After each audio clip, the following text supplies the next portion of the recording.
মমতার বন্ধনে আমায় বেঁধে সব ভুল ক্ষমা করে দিও।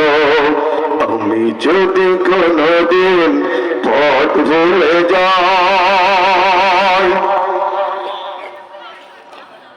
জেনে না জেনে কত করি অপরাধ, কখনো করো না তুমি বাদ প্রতিবাদ। জেনে না জেনে কত করি অপরাধ, কখনো করো না তুমি বাদ প্রতিবাদ।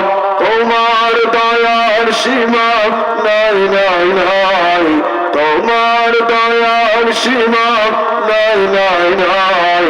সেই দয়া পেতে আজ কাঁদি আমিও। মমতার বন্ধনে আমায় বেঁধে সব ভুল ক্ষমা করে দিও। জোরে বলেন মারহাবা। তাহলে এটা কোরআনের মাহফিল।